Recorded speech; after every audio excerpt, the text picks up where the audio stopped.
अस्सलामुअलैकुम।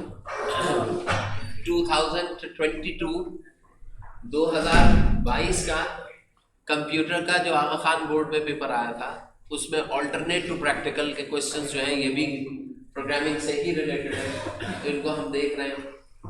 इन क्वेश्चंस के सॉल्यूशन के लिए अगर प्रोग्रामिंग से रिलेटेड क्वेश्चन आता है तो आप जानते हैं कि हमारी पहली कोशिश ये होती है कि if there is a part of looping or iterative statement in our program, so it is better to make a dry run table for that purpose. To get the correct answer हम क्या करते हैं, उसका dry run बनाते हैं। लेकिन अभी हम देखते हैं कि क्या क्या क्वेश्चंस किस तरीके से ये ATP के अंदर आया था पिछले साल, तो हो सकता है इसी तरह के क्वेश्चंस रिपीट करे जाएं ऑनवर्ड्स आगे भी। In C language the purpose of scanf, बताइए जो स्कैनफ फंक्शन होता है सी लैंग्वेज में इसका क्या पर्पस होता है? तो take input from the user during execution. तो अब बताइए to take input from user, ये चीज सही समझ में आती है। Display output on to the user, नहीं, प्रिंटफ होता है। स्कैन ईच लूप प्रोग्राम और स्कैन ईच एरर, तो आंसर क्या है आपके पास? Take input. तो ये क्वेश्चन, अच्छा अगर मैं इस क्वेश्चन को रीड करूं तो मुझे ये समझ में आएगा कि ये इनपुट आउटपुट फंक्शन से रिलेटेड है क्वेश्चन, ठीक है। अब इसके अंदर क्या क्या हो सकते हैं? फॉर्मेट स्पेसिफायर हो सकता है, जो एस्केप सीक्वेंसेस हो सकती है वो आ सकती है, वेरिएबल। हाँ, स्कैनर प्लेयर का प्रिंटअप आ जाए तो आंसर है स्कैनर प्लेयर का प्रिंटअप, तो डिस्प्ले आउटपुट टू द, ठीक है ना। Consider the following mathematical formula है। अब यहाँ पे देखें क्या कह रहे हैं कि एक फॉर्मूला कंसीडर करें, मैथमेटिकल फॉर्मूला दिया हुआ है। अब ये कह रहे हैं पाई आर स्क्वायर। अब ये कह रहे हैं कि इसको अगर इक्विवेलेंट एक्सप्रेशन में ट्रांसफॉर्म करेंगे तो आप क्या लिखेंगे? a इज इक्वल टू पाई की जगह पाई की वैल्यू आएगी 3.14 मल्टीप्लाई बाय आर स्क्वायर, दो दफा। और या फिर मैं इसको और कैसे लिख सकता हूँ? a is equal to function use करेंगे 3.14 मल्टीप्लाई बाय पावर POW, ये फंक्शन होता है। पहले बेस आती है, बेस क्या है? r है, और इसकी पावर क्या होगी? 2। ये दोनों तरीके से लिखा जा सकता है। अच्छा, इसके लिए जरूरी था कि equivalent to C expression equivalent लिखनी है, तो इसके बाद इनको सेमीकोलन जरूर डालना चाहिए था सब में। इन्होंने वो मेंशन नहीं किया, लेकिन चूंकि नहीं डाला है तो अब करने की जरूरत नहीं, लेकिन एक्सप्रेशन के लिए यहाँ पे आखिर में सेमीकोलन आना लाजमी है। तो इसके अंदर जो मुझे नजर आ रहा है वो डी आंसर। अगला देखें भाई, देखें अगला क्वेश्चन 43, 44, 45 है, लेकिन इस क्वेश्चन को भी जज करें तो इसमें भी लूपिंग नहीं है, फ्लोट प्रिंटफ रिटर्न खत्म था। अब ना देखें कि कैसे हो रहा है कि a में 9.8, अब 9.3 a में तो नहीं जाएगा ना, ये फ्लोट है तो खाली क्या आएगा? 9। फ्लोट भी है तो इसमें 10.5 जाएगा। अब यहाँ पे कह रहे हैं a प्लस b, यहाँ पे क्या कह रहे हैं? a प्लस b, तो a की जगह क्या आएगा? 9, और b की जगह क्या आएगा? 10.5। इसका मतलब क्या है कि एक फ्लोट नंबर ऐड अप हो रहा है किसमें? इंटीजर में। तो आंसर क्या देगा आपको? फ्लोट। तो यहाँ पे आंसर आ जाएगा 19.5। लेकिन इस फ्लोट आंसर को अब आपने मूव करना है कहां पर? सी। अब देखिए सी जो है वो भी कौन सा वेरिएबल है? फ्लोट है। तो इसका मतलब क्या? सी में क्या जाएगा? फ्लोट, यानी कि पूरा 19.5 चला। अब जब 19.5 को एज अ फ्लोट 2 डिजिट के ऊपर प्रिंट करेगा तो आएगा 19.50। समझ गए? तो C इज इक्वल टू करके आएगा। तो नंबर ऑफ फॉर्मेट इस प्रोग्राम में फॉर्मेट के स्पेसिफायर्स कितने? कौन सा फॉर्मेट स्पेसिफायर क्या होता है? %D, %F, ये। तो यहाँ पे फॉर्मेट स्पेसिफायर क्या यूज किया? दूसरा स्पेसिफायर परसेंट स्पेसिफायर परसेंट के साथ होता है। परसेंट स्पेसिफायर का मतलब क्या हो गया कि %D, %F, %C, %S, या S तो मैंने करवाया नहीं है, मैं करवाऊंगा। ये फॉर्मेट स्पेसिफायर, तो वो परसेंट के साथ होता है फॉर्मेट स्पेसिफायर। तो 2, तो इसका मतलब क्या है? फॉर्मेट स्पेसिफायर सिर्फ एक। The output of the program 19.50। If the data type of C is changed into integer, C की डाटा टाइप इंटीजर अगर मैं करूं, बताइए यहाँ पे मैं लिखूं इंटीजर, तो जो मूव होने वाला होगा वो क्या मूव करेगा? 90। अब ये बताइए यहाँ पे सी इंटीजर है तो यहाँ पे क्या होना चाहिए डी। सर इसके आगे 0 कैसे आया सर? कहाँ? सर ये जो आपने पॉइंट के बाद यहाँ पे 2 लिखा था ना, यहाँ पे 2 लिखा था ना, तो इसका पॉइंट के बाद 2 डिजिट्स हो गए तो 0 लिखा था। अब जब ये 19 मूव करेगा तो प्रिंट क्या करेगा 19, लेकिन परसेंट f है यहाँ पर। देखिए कहता क्या है, if the data type of variable c is changed into integer then the output of the program would be 9। अब इसका मतलब क्या है, आउटपुट ऑफ द प्रोग्राम का मतलब क्या है कि इंटीजर के बाद चेंज करने के बाद मुझे यहाँ पर भी चेंज करना पड़ेगा कि यहाँ पे क्या लिखा हो d, क्या लिखा हो परसेंट। ये इन्होंने किया नहीं है, लेकिन ये हम करके देखेंगे तब आपको अंदाजा होगा। अच्छा, कंसीडर द प्रोग्राम, यहाँ पे देखें प्रिंट एफ इंटीजर इसमें भी नहीं है, इसमें भी नहीं। अब देखो क्या क्या रहा है, the output of the program पूछ रहा है। देखिए इंटीजर पहले इसने जे दिया, सेमीकोलन का मतलब क्या है कि ये इसकी अगली स्टेटमेंट है। ये j प्लस इक्वल्स टू 5 का मतलब क्या है, j is equals to j plus 5, यही मतलब हुआ है ना। तो j की वैल्यू 10 है, यहाँ पे j की वैल्यू क्या हो गई 15। अब परसेंट j तो क्या प्रिंट हुआ 15। आउटपुट पूछ रहे हैं क्या आएगा, आसान है ये। इसको देखो j प्लस इक्वल टू 5 लिखा जाता है, j is equal to j plus 5। Condition कहाँ है, मैं लिखा लूपिंग के लिए फॉर या वाइल होना चाहिए। तो देखिए फॉर वाइल नहीं है ना, अगर लूपिंग होता तो मैं फौरी तौर पे यहाँ पे ड्राई रन बनाता। अच्छा भाई, use the given information to answer 47 and 48। A program is written to display, एक ऐसा प्रोग्राम है जो कि लिखा गया है whether to display whether the triangle is equilateral। equilateral का मतलब क्या है, all sides equal, all sides equal। equilateral है isosceles यानी कि 2 sides, और scalene all sides different on the basis of the length of the sides of the triangle। मैं 3 sides length की triangle इनपुट ले रहा हूं, अगर तीनों sides equal है तो equilateral, else किस पे जाऊंगा ना, if 2 sides are equal तो isosceles, else वरना scalene हो जाएगी। अब ये कह रहा है ट्राइंगल में the unequal sides are called scalene, और फर्दर इंफॉर्मेशन दे दी 2 साइड्स की ये कहलाती है। ये नोट में इसने फर्दर इंफॉर्मेशन यहाँ पे क्या कर दी, मेंशन कर दी। अब आपसे क्या कह रहा है, the condition that will given an output of isosceles triangle, यानी कि या तो पहली दूसरी इक्वल हो, ऐसे ही करेंगे ना। देखें आपका 3 साइड्स है ए बी सी, ए और बी इक्वल हो, ए और बी इक्वल हो गई तो आइसोस्केलस हो गई ना। या फिर क्या हो, बी या सी इक्वल हो, और या फिर ए या सी इक्वल हो। तुम्हें समझ में आई बात, ये वो कंडीशन होगी जिसमें स्केलीन कहलाएगी। और यानी कि ए बी इक्वल हो गई सी ना हो तो बी आइसोस्केलस है, बी सी इक्वल हो गई ए ना हो तो बी आइसोस्केलस है। तो अगर इसमें से ये ट्रू आ गया या ये ट्रू आ गया या ये ट्रू आ गया तो इसका मतलब क्या हुआ, आइसोस्केलस हो। समझ गए? अगर तीनों ट्रू आ गए तो इसका मतलब क्या है, इक्विलेटरल। अगर 2 ट्रू आएंगे तो मतलब ये हुआ आइसोस्केलस। हाँ, अगर तीनों ट्रू आ गए तो फिर लेकिन हम तीनों, अब यहाँ पे कंडीशन क्या दे रहे हैं कि आइसोस्केलस। अब यहाँ पे देखिए if side 1 is equal to side 2 और side 1 is equal to side 3 और side 2 is equal to side 3 है। ये सर डबल इक्वल टू आता है बीच में, ये तो लिखना ही गलत हुआ ना पहला तो। हां सर पहले गलत लिखना है, डबल इक्वल आता है ना, 2 दफा आता है। हाँ ये इक्वल है। अच्छा इन्होंने इफ की स्टेटमेंट नहीं लिखी। हाँ वैसे ये सही है, ये तुम ठीक कह रहे हो कि सिंगल इक्वल दिया हुआ है, इस वजह से ये पहली और दूसरी बन गई।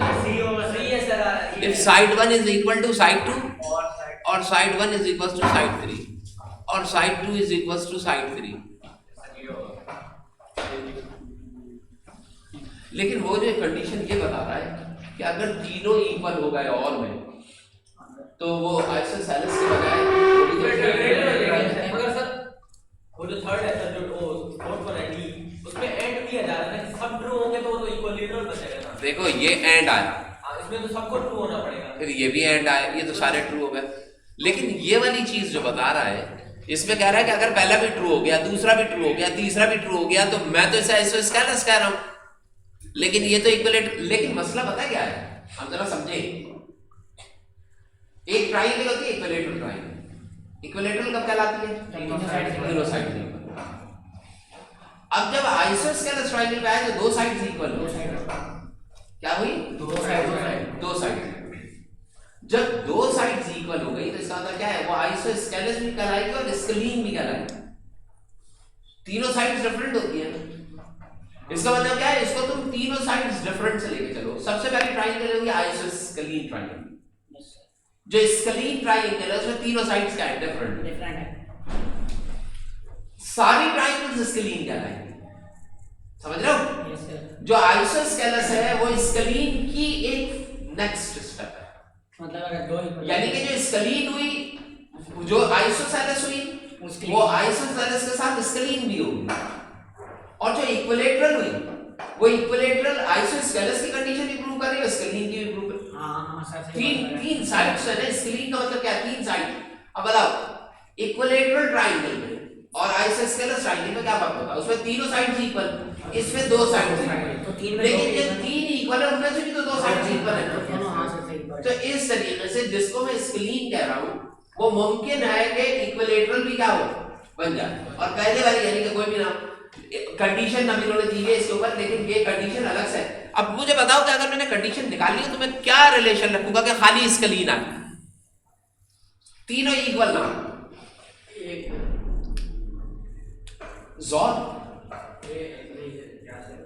जोर में क्या होता है? जोर गेट जो होता है एंड और होता है, जोर गेट होता है। जोर में क्या होता है? सेम इनपुट ऑफ होते हैं।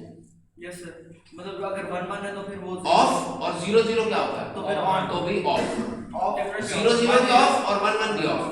0 1 1 और 1 0 1। बताओ इसमें जोर नहीं लग सकता। देखो तुम्हें समझ में आई बात क्या कह रहा हूं? कि पहले ए भी है, देखें ये पहली कंडीशन है, और क्या यहाँ पे और लगा हुआ है ना, यहाँ पे आप जोर लगाएं। कैसे जोर? और लगा वो नॉट लगा ऐसे। जोर जो होता है गेट, जोर गेट वो क्या करता है? 1 1 पे आंसर 0 देता है, 0 0 पे आंसर 0 देता है, 1 0 पे आंसर 1 देता है, और 0 1 पे भी आंसर क्या देगा? 1। क्या देगा? अब आप यहाँ पे देखें 1 1 का मतलब क्या है? All true. जब ऑल ट्रू हुआ तो स्केलीन तो नहीं हुआ, आइसोस्केलस तो नहीं हुआ। अगर सारे 0 आए तो भी आइसोस्केलस नहीं हुआ। कोई भी एक ट्रू हुआ तो आइसोस्केलस आएगा ना। तो देखो कोई एक भी ट्रू हुआ तो 1 आंसर आएगा। तो इसका मतलब ये हो गया कि यहाँ पर जो और दे रहे हैं ना, अगर इस और गेट के बजाय हम ये जोर ऐसे होता है, क्रॉस बना के उसके आगे क्या बना देते हैं? सर्कल। यानी कि यहाँ पर भी क्रॉस बना के क्या करें? सर्कल। ये आपको करेक्ट ऑप्शन देगा। यानी कि अगर आइसोस्केलस हुआ, अगर इक्विलेटरल हुआ तो आपको आंसर नहीं देगा। हम मतलब देखें ए और बी बराबर हो गए, लेकिन बी और सी बराबर नहीं हुए, तुम्हारा आंसर देगा। जितने भी रिजल्ट्स है उसमें कोई एक भी, सबके सभी इक्वल ना हो तब तक 0 नहीं देगा। तो अगर सारे 1 हुए, तुम्हें समझ में आ रहा है क्या कह रहा हूं? अगर सारे 0 हुए तो 0 हो गया, आइसोस्केलस नहीं आया। अगर सारे 1 हुए तो इक्विलेटरल हो गया ना। तो इसका मतलब क्या है कि सारे 1 हुए तो इक्विलेटरल हो गया, आइसोस्केलस नहीं हुआ। सारे 1 हुए तो जोर मिल गया, आंसर देगा 0। लेकिन अगर कोई भी एक 1 जोर 0 जोर 0, आंसर क्या आएगा? 1 जोर 0, आंसर क्या आएगा? 1। यानी कि कोई भी दो चीजें अगर एक जैसी हो रही तो तीसरे के ऊपर फिर हम मार्क नहीं करते। समझ में आ रही बात? तो जोर के ऊपर ये सही कंडीशन है। ये गेट्स हम इसमें इस्तेमाल करते हैं इसीलिए। ये देखिए कंप्यूटर के अंदर जो लॉजिक्स बिल्डअप होती है असल में गेट्स ही होते हैं। मतलब देखो मैं अगर एक कंडीशन लिखता हूं कि जो हम नॉर्मल कंडीशन के एक बच्चा जो है वो फेल उस वक्त कंसिडर किया जाएगा कि जब उसके मार्क्स, बल्कि ए ग्रेड कब होगी? बताओ ए ग्रेड कब आएगी? ए ग्रेड उस वक्त आएगी जब परसेंटेज इज ग्रेटर देन और इक्वल टू 80, वो 60, 70 एंड ये एंड आ रहा है ना, देखो गेट्स आ गए, परसेंटेज इज लेस देन 80। तो ये जो एंड लिख रहे हो असल में ये गेट ही रिप्रेजेंट, और ये जो एंड है ये गेट का inside the computer gate logic के अंदर गेट कंडीशन स्ट्रक्चर चले। तो इसमें आंसर यही इक्वल वाला होगा, ठीक है। If structure that will facilitate, एक ऐसा स्ट्रक्चर जो कि फैसिलिटेट करता है in getting the desired output, एक ऐसा स्ट्रक्चर जो मैं डिजायर्ड मेरा आउटपुट है उसको लेने में मेरी मदद कर रहा है, उसको कहते हैं if structure, if else structure, if else if और स्विच केस स्ट्रक्चर। स्टेटमेंट तो मेरी भी नहीं समझ में आई सर। मतलब कि अगर वो जो है ना, जैसे हम निकालते हैं कि बंदे से पूछते हैं कि आपका को गेट है या इक्विलेटरल है या, हाँ, तो फिर हम कौन से एफ एल्स इस्तेमाल करें? सिर्फ नहीं सवाल ये है द स्ट्रक्चर दैट विल, नहीं एक मिनट रुको, ये पूछ क्या रहा है?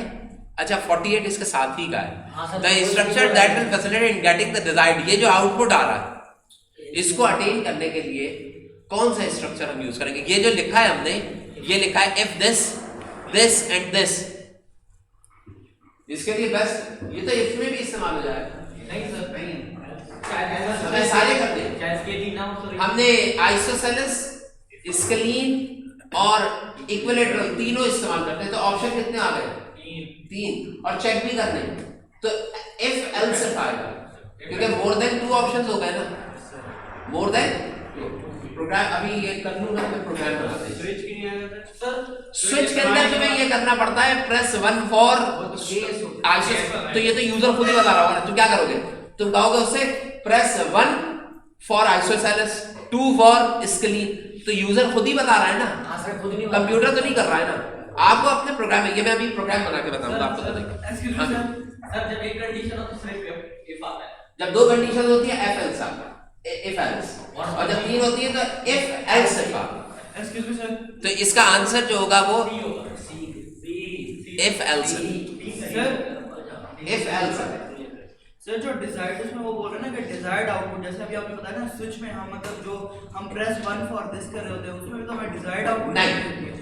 देखो इसमें और उसमें फर्क ये है कि प्रोग्राम में कहा गया कि तुम्हें 3 साइड्स की लेंथ दी जाएगी, आप मुझे क्या प्रोवाइड कर रहे हैं? मैं प्रोग्राम में, आप मुझे क्या प्रोवाइड कर रहे हैं? 3 साइड की लेंथ। अब आंसर किससे बताना है मैंने कि आइसोसेलेस है, इक्विलेटरल है या स्केलीन? तुम नहीं बताओगे। अगर मैं प्रोग्राम में डिस्प्ले कराता हूं कि press 1 for isosceles, 2 for scalene और 3 फॉर इक्विलेटरल, तो इसका मतलब तो ये हो गया कि ये तो यूजर ही से पूछने लग गया मैं। यूजर से मैंने इनपुट क्या लेना? 3 साइड, और खुद फैसला करना है कि क्या आएगा। तुम्हें समझ में आएगा? तो इफ के अंदर तो उस वक्त इस्तेमाल होता है जब ऑप्शंस हो कि plus for addition, minus for subtraction, 3 for multiplication, operation जब परफॉर्म करना हो ना कोई पर्टिकुलर ऑपरेट, तब हम आ जाते हैं स्विच के। अब मैं ये अभी प्रोग्राम आपको बना के बताऊं, 49-50 2 और रह गए। देखिए बेटे, देखिए यहां पर भी स्कैनफ, यहां पर भी देख रहे हैं बेटा, एक भी सवाल लूपिंग का नहीं है। पता नहीं प्रैक्टिकल में आएगा, प्रैक्टिकल के अंदर तो लूपिंग आती है, लेकिन इसके अंदर एटीपी में कोई एक क्वेश्चन लूपिंग का नहीं। अब देखिए इंटीजर z प्रिंटफ नंबर, देखो सुनो भाई, ये डिस्प्ले कराया, स्कैनफ z के अंदर डाल दिया, ये एंटर नंबर लिख के यहाँ पे 8 स्पेसेस के बाद कर्सर इधर ब्लिंक कर रहा होगा, /t टैब करता है ना, 8 स्पेसेस आगे बढ़ा है, तो ये स्पेसेस का फासला देके कर्सर ब्लिंक कर रहा होगा। अच्छा इनपुट ले लिया भाई z, क्या लिखा हुआ है? Hello world. बताइए हेलो वर्ल्ड कब लिखा हुआ है? वो कौन सा इनपुट होगा जिसपे हेलो वर्ल्ड लिखा है? 10 से ज्यादा, यानी 11 यानी 12, मोर देन 10। लेकिन अगर 9 दिया है तो नहीं होगा। अब देखिए the input that will give, तो 12 समझ रहे? कंसीडर द गिवन प्रोग्राम, यहां पे लूप आ गया, यहां पे अब हम क्या बनाएंगे? Try run. देखो भाई n के बाद क्या है? i नीचे i 1 से स्टार्ट हो रहा है, ये वाली कंडीशन है i इज लेस देन और इक्वल टू n। अब क्या लिखूंगा? गधे हैं अगर आप i प्लस प्लस। नहीं सर रिजल्ट ठीक है। मैंने 10 दफा बता दिया आप लोगों को कि जब फॉर लिखा जा रहा होता है तो इस स्टेटमेंट के बाद ये चीज आएगी, फिर यहां से जब मैं बाहर निकलूंगा फिर i प्लस प्लस आएगा। अब समझ में आ रही बात? फिर ऐड होता है सर। अभी बताइए, इसको लिखने के बाद नीचे उतरेंगे यहाँ पर printf विजन, यानी कि विजन क्या आएगा? आउटपुट आएगा, ये आपने आउटपुट देना, यानी कि जब ये आएगा तो मैं टिक लगा दूंगा, इसका मतलब विजन प्रिंट हो गया। उसके बाद जब बाहर निकलेंगे तो यहाँ पे क्या आएगा? आई फिर प्लस प्लस आई होगा, आई की वैल्यू चेंज होगी, प्लस प्लस आई की वैल्यू चेंज, ठीक है। उसके बाद रिटर्न 0 बाहर। चले भाई, n क्या है? 10 है। i की वैल्यू शुरू में क्या है? 1 है, 1 से शुरू हो रहा है। Yes sir. 1 is less then n, true, true हो गया। विजन प्रिंट हुआ, i की वैल्यू क्या होगी? 2। n अभी भी 10 है, ये 2, true, print 3, 10, 3, true, print 4, 10, true, ये ऑनवर्ड्स हो गया, ठीक है। ये भी ऑनवर्ड्स हो गया, ये प्रिंट हो गया ट्रू पर 11। अब ये आएगा 10, 11 फॉल्स, क्रॉस, यहां से बाहर आ गया, ठीक है। ये कितनी दफा होगा? 10 टाइम्स।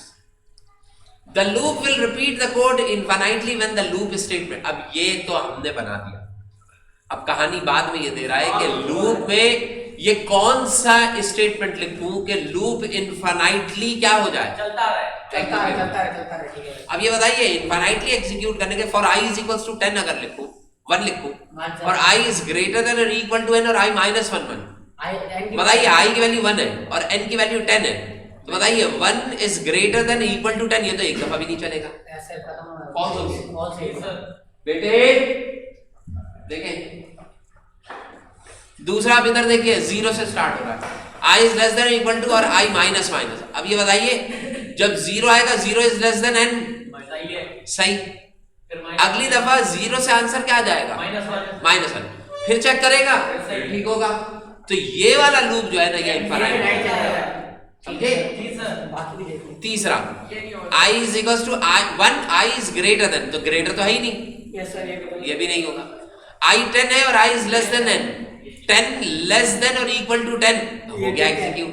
अगली दफा क्या होगा? 11 11 हो जाएगा, तो नहीं आएगा। 11 जब आएगा तो 11 इज लेस देन और इक्वल टू 10, तो ये भी नहीं। तो आपके पास आंसर क्या आएगा? बी। जागते रहे भाई, खत्म। तो इसको अब आप सर